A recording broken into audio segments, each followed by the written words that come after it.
Do you think it's conspiracy theory time?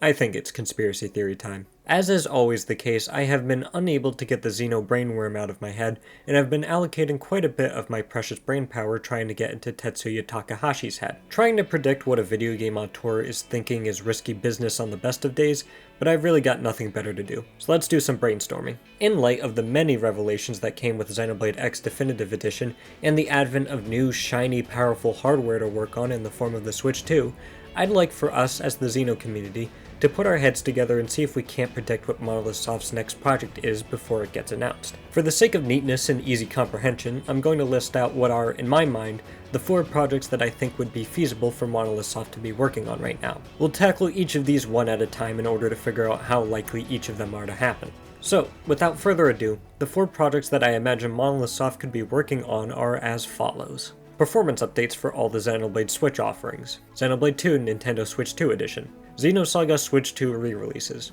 and finally, Xenoblade X2. By the way, I'm not entertaining the possibility of whatever in-house project Monolith Soft is working on being a non-Xeno related project. It's not that Monolith Soft couldn't make a non-Xeno game. They have quite literally done that before with Disaster Day of Crisis, Baten Kaitos, and Soma Bringer. I still can't believe Disaster Day of Crisis is real, man. I mean, I guess I can't throw stones, I haven't played it, but holy. However, so far, under Nintendo, Monolith Soft seems to only really be interested in making Xenoblade games. Outside of the help they provide to other first-party Nintendo games, of course. There is another piece of evidence I have to support Monolith Soft's next project almost certainly being Xeno-related, but we'll get to that when we discuss the possibility of a Xenoblade X2. In order to get some sort of organization going on here, we're going to discuss each of these 4 possible projects, starting from which one I think's least likely to happen, and ending with which one I think's most likely to happen, with one exception. That exception being performance updates for all Xenoblade games on Switch. This one is pretty much a gimme. Xenoblade as a series has been held back by the technology it's confined to for pretty much its entire existence, with the exception of Xenoblade X. Xenoblade X looked great and was phenomenally optimized on the Wii U considering how underpowered that console was compared to the competition. XDE is in much the same situation, maintaining a solid 30 FPS with visual enhancements while staying at a pretty crisp resolution in both handheld and docked mode. I mean, 1080p 60 FPS would still be really nice, but X as it exists right now looks very good. I don't think any reasonable-minded person would at all describe that game as being held back by the hardware it's on. Every other Xenoblade game is a different story, however. I don't need to talk your ear off about how much Xenoblade 1 on Wii and 3DS was held back. Those games look more visually compromised than Xenosaga 3 in some places, and Xenosaga 3 is a PS2 game. Xenoblade 1DE, Xenoblade 2, and Xenoblade 3, however, are all very similarly visually compromised, even though they all came out after OG Xenoblade X. Those 3 Switch Xenoblade games are all pretty blurry, and they're certainly all miles away from the crisp goodness you experience with XDE's visuals. But blurriness isn't a problem that affects all of those games equally. To my eyes, it's always seemed like Xenoblade 2 has suffered the worst when it comes to blurriness, Xenoblade 1DE fared quite a bit better than that game, and Xenoblade 3 fares a little bit better than Xenoblade 1DE. That's just a rough impression going purely by what I see, though. You should watch Nintendo World Report's video on this if you want a much more in-depth breakdown of how all Xenoblade games currently look on Switch 2, but regardless, every Xenoblade game on Switch besides X has a little bit of a blurriness problem, with Xenoblade 2 and 3 having some framerate problems on Switch 1 as well, sometimes dipping below their 30 FPS framerate cap. If anything, performance updates seem so likely that I'm really surprised that we don't already have them. When it was discovered that Xenoblade XDE had an option for a 60 FPS mode in its code, I was of the mind that that must mean we were getting a performance update for at least that specific Xenoblade day 1 on Switch 2. But that didn't happen. And we're now 2 months into the Switch 2's life cycle, and that performance update still isn't happening. So I'm not really sure what's going on with that. There are 2 things that I imagine could be happening that are keeping performance updates from being released for the Xenoblade games. Possibility 1 is that Monolith Soft plans on patching all the Xenoblade Switch games at once, so no one has to wait for their favorite Xenoblade game to get a performance update while others are already patched. It would make sense, then, why we still don't have those updates yet, as bug testing and polishing these updates for 4 games, most of which are years old at this point, might take a while. After all, a lot of games that were meant to run at specific locked frame rates can be buggy when that frame rate is unlocked without any other changes being made to the game, especially with stuff like in-engine physics systems. It would probably take a second for Monolith Soft to make sure that some of their older Switch games, like Xenoblade 2, run without instant at 60 or maybe even 120 FPS. The second possibility for why these updates are taking over 2 months could be because Monolith Soft is waiting for a general direct announcement. Monolith Soft is a first-party Nintendo studio, and as such they probably have to play by some of Nintendo's rules when it comes to when their projects are announced and released. We saw this with Xenoblade 3's release date. Xenoblade 3 was originally supposed to release sometime in September of 2022, but was eventually brought forward to late July of that same year. Many people speculated this happened because Nintendo just had Monolith Soft sit on a finished game for a while, and then brought the release of that game forward when something else had to be delayed. So yeah, that might just be it. Monolith Soft hasn't released any performance updates for Switch 2 because Nintendo is waiting to announce those performance updates in bulk with some other first-party game updates. Anyway, I'm sure these performance updates are coming. There's just something that's keeping them from releasing as soon as I thought they would be. I'm gonna be real disappointed if these updates somehow aren't real though. I mean, I really doubt it. I don't see why Monolith Soft wouldn't do performance updates. It seems like a no-brainer, but on the off chance that they don't, man, that's gonna make me upset. I really don't want to be playing these fantastic games at 480p 30 FPS for the foreseeable future. I really don't. Remember when I said I was going to run down the list of potential Monolith Soft projects from least likely to happen to most likely to happen? Let's get back to that now. Funnily enough, even though I think performance updates for existing Switch Xenoblade games are incredibly likely, the project that I think Monolith Soft is least likely to be working on is actually tangentially related to those performance updates. I think that a Switch 2 edition for Xenoblade 2 that irons out the jankiness in order to bring that game up to a level of polish comparable to every other Switch Xenoblade game is incredibly unlikely. Let me explain myself. I understand why a lot of people in the Xenoblade community want a Switch 2 edition for Xenoblade 2. Trust me, I know. I want one too. Xenoblade 2 is in a somewhat frustrating position right now in that it's the only janky Xenoblade game left. Monolith Soft has swiftly gained a reputation for their games being generally very polished at launch, but that has only recently been the case.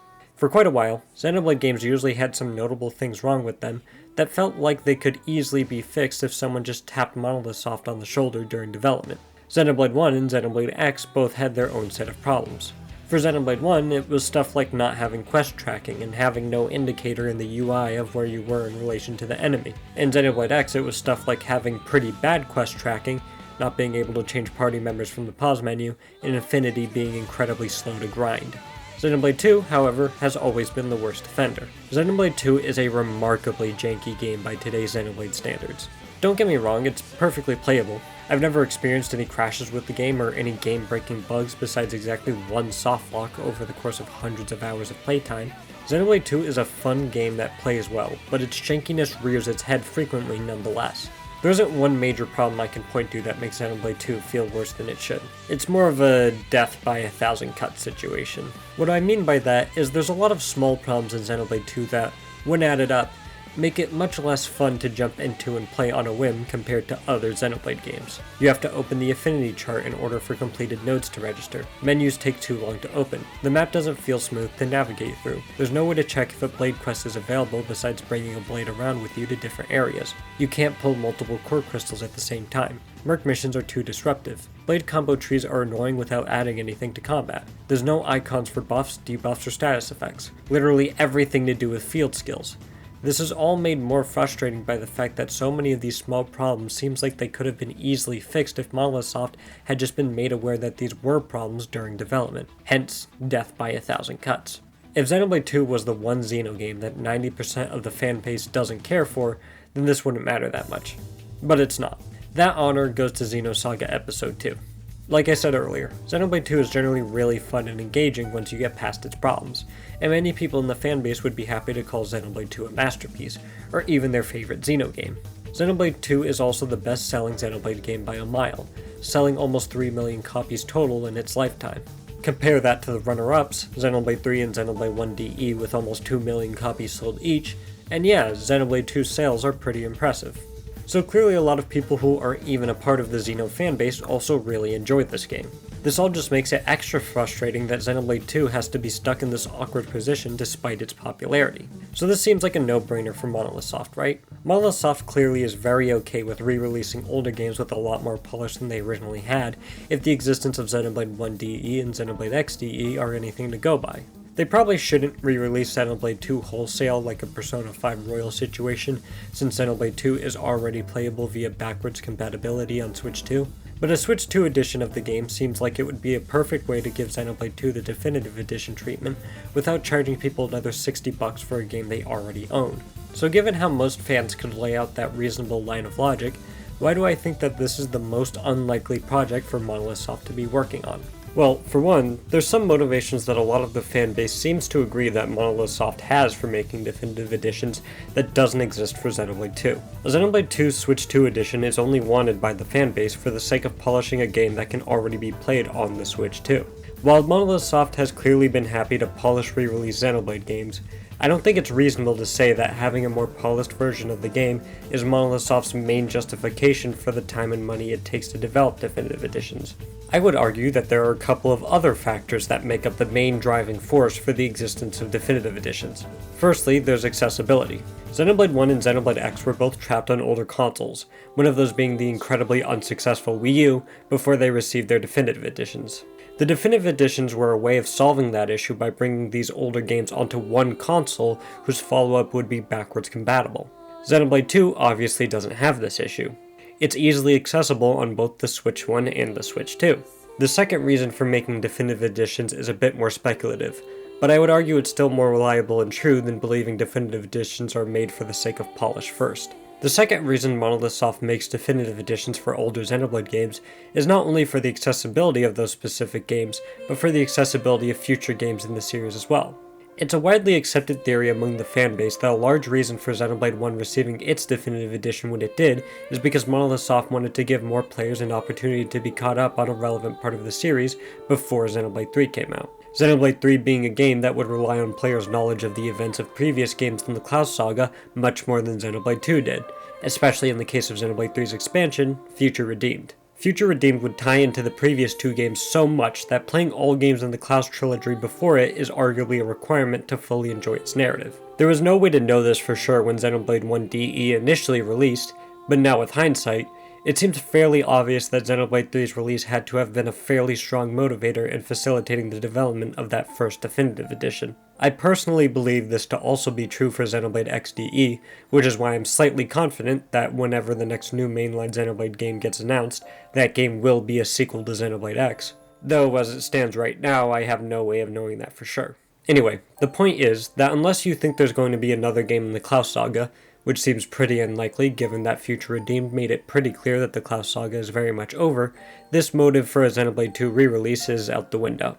The third and final reason why Monolith Soft probably makes definitive editions is for profit. While I would describe Monolith Soft as the only simultaneously good and moral AAA video game company, they're still, at the end of the day, a company. A company that probably tries to ensure that their projects that they're sinking hundreds of thousands of dollars into are making some sort of profit while still remaining consumer friendly. Xenoblade 1 DE and Xenoblade X DE were probably primarily developed with the fans' experience in mind given how much care and attention was put into those remasters, but at the same time, those games also came with a profit motive.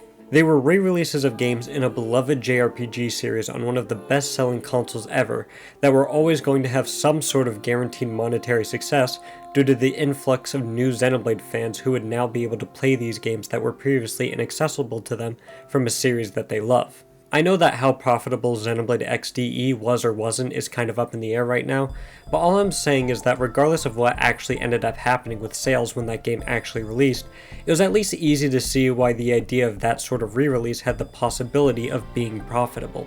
Guys, I'm gonna be honest, I spent a lot of time racking my brain about this, and I'm really not sure that there's a way you can feasibly advertise a Xenoblade 2 Switch 2 edition to anybody who isn't a hardcore fan of the series if Monolith Soft plans to add no new substantial story content like Torna. Like, seriously, let's think about this for a second. How do you advertise a $10 or so upgrade to a game that at most makes the game a bit prettier and makes the moment-to-moment gameplay feel less bad?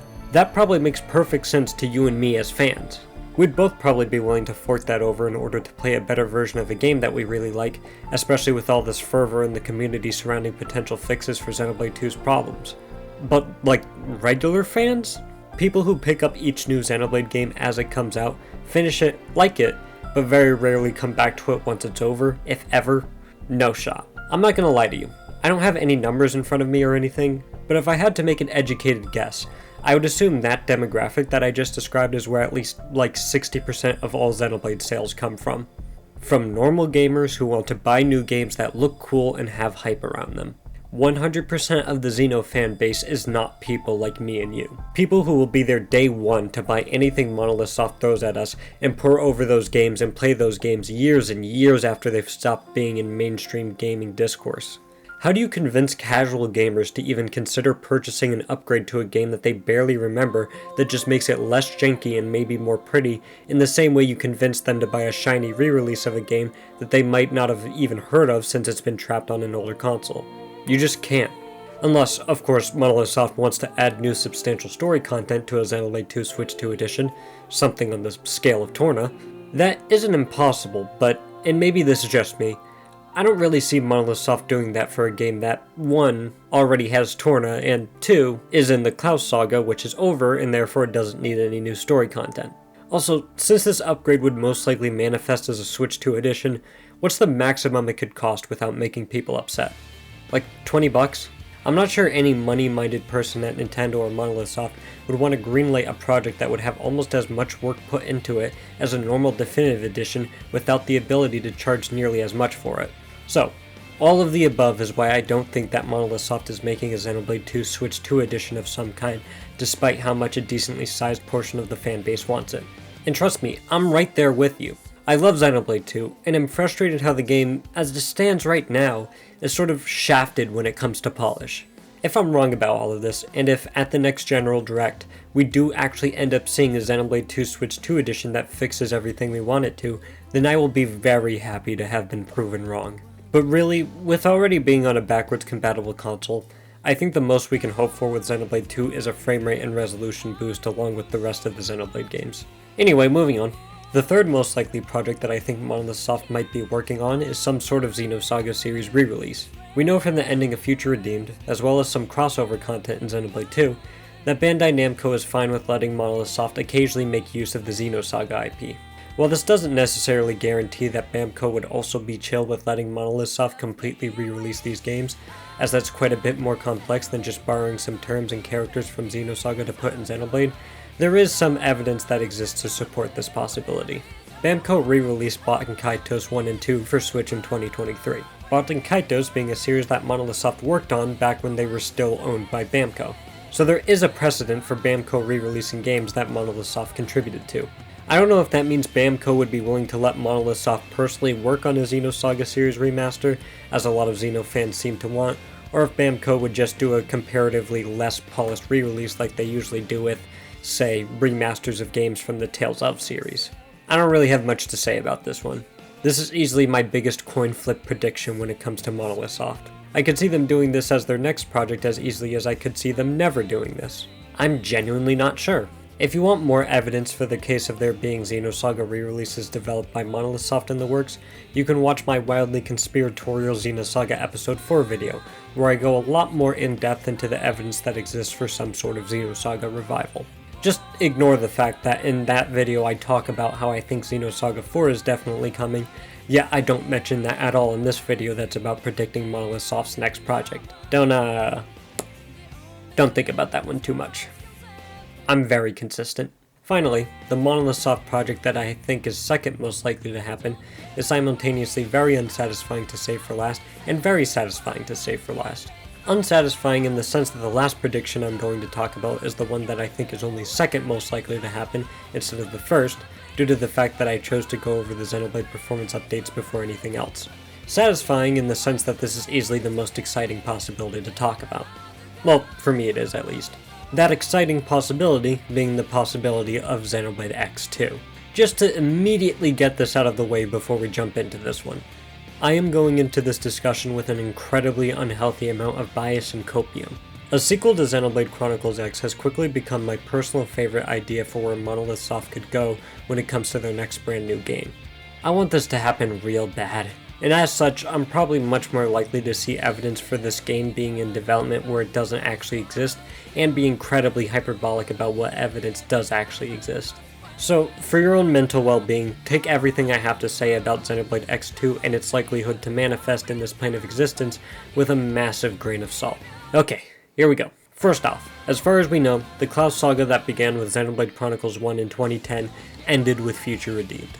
That means we're at a nice little resting spot when it comes to where to go from here with Xenoblade.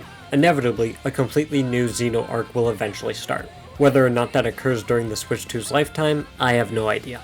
However, I would argue that right now, before whatever that new Xeno arc ends up being begins, is the perfect time to wrap up what loose ends exist in the Xenoverse that Monolith Soft is legally able to wrap up.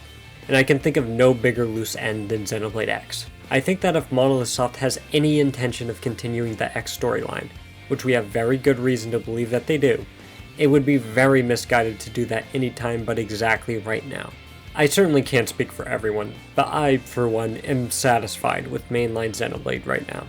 Future Redeemed wrapped up things in a neat little bow for me, and I am perfectly okay with leaving mainline Xenoblade alone for a little bit because of that. No, Future Redeemed didn't answer every little thing everyone wanted to know about the Cloud Saga, but that arc's narrative is so big that that's realistically impossible.